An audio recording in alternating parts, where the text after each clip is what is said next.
नमस्कार दोस्तों, स्वागत है आपका हिंदी नॉलेज शो में। तो दोस्तों, आप सभी लोग ब्रिक्स के बारे में तो जानते ही होंगे। ये एक ऐसा संगठन है जिसमें टोटल 5 देश शामिल हैं।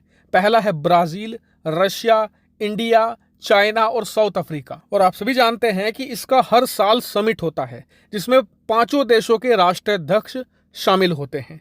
अब इसी ब्रिक्स को लेकर एक बहुत बड़ी खबर आई है। खबर यह है कि चाइना चाहता है कि ब्रिक्स का अब विस्तार किया जाए, इसमें 5 से ज्यादा देशों को शामिल किया जाए। और इसमें चीन की तरफ से स्पेशल ये कहा गया है कि जो विकासशील देश हैं उन्हें इसमें शामिल किया जाए। और बताया जा रहा है कि चीन का इशारा साफ है कि वो पाकिस्तान को ब्रिक्स में लाना चाहता है। अब जाहिर सी बात है, इस खबर से पाकिस्तान खुश है क्योंकि उसे बहुत सारे बेनिफिट मिलेंगे। जो ब्रिक्स बैंक है उसका एक्सेस मिलेगा। इसके अलावा जो ब्रिक्स देश हैं वो एक दूसरे की मदद करते हैं। आने वाले समय में एक सैटेलाइट नेटवर्क बनाने की बात है। इसके अलावा पाकिस्तान को वर्ल्ड लेवल पर रिप्रेजेंट करने का मौका मिलेगा। उसकी इमेज बहुत बेहतर हो जाएगी क्योंकि ब्रिक्स देशों को कहा जाता है कि भविष्य में यही दुनिया की इकोनॉमी को लीड करेंगे। लेकिन आप सभी जानते हैं कि चीन कोई भी ऐसा फैसला नहीं लेता जिसमें दूसरे का फायदा हो। वो पहले अपना फायदा देखता है और यहाँ पर भी ये बात लागू होती है। तो चीन पाकिस्तान को ब्रिक्स में लाना क्यों चाहता है?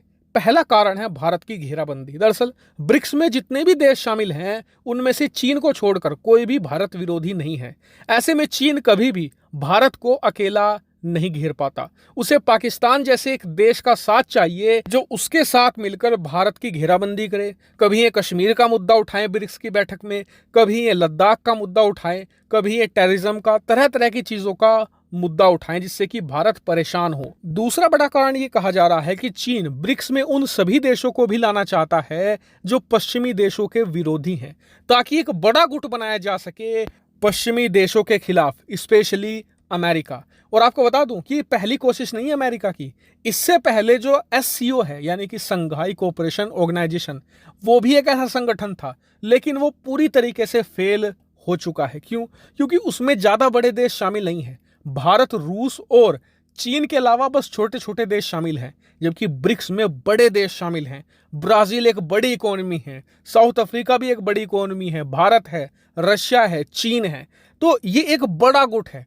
तो चाइना इसी का इस्तेमाल करना चाहता है। हालांकि अब आपका सवाल होगा कि भारत तो ब्रिक्स का मेंबर देश है, हम पाकिस्तान को आने ही नहीं देंगे, हम अपनी वीटो लगा देंगे। तो आपको बता दूं कि ऐसा शायद नहीं होगा। क्यों? क्योंकि भारत एससीओ का भी मेंबर था और भारत के मेंबर रहते हुए चीन ने पाकिस्तान को एससीओ का सदस्य देश बनवा दिया था। तो ऐसे में ये बड़ी बात नहीं होगी कि पाकिस्तान को भी वो ब्रिक्स का एक सदस्य देश बना दे। और इसीलिए कहा जा रहा है कि आने वाला 1 साल बहुत महत्वपूर्ण होने वाला है। चीन ये चाल कभी भी चल सकता है। ऐसे में देखने वाली बात होगी कि भारत यहाँ पर क्या कदम उठाएगा।